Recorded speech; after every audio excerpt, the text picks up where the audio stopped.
इज्जती के दोस्त बा।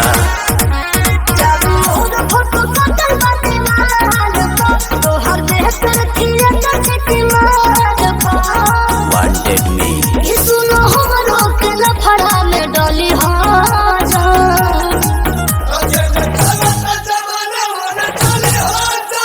माहौल बदलेगा सोना तू बदली हाजा।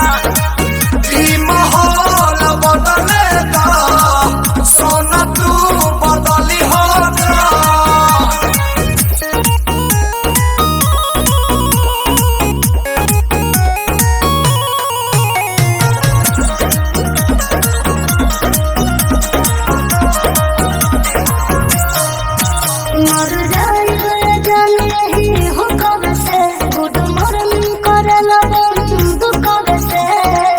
अरे गन तो फन खातिर रखले बनी नमवे काफी करे।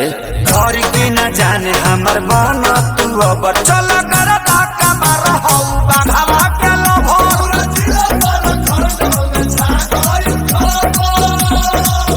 कही कही बाबू सुना के कली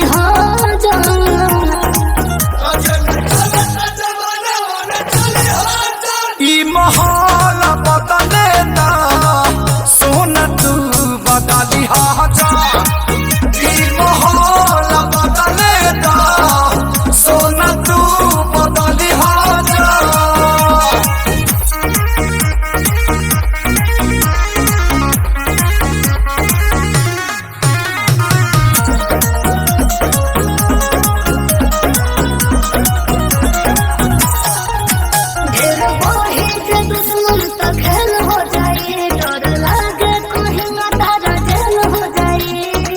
डर लगता है जान।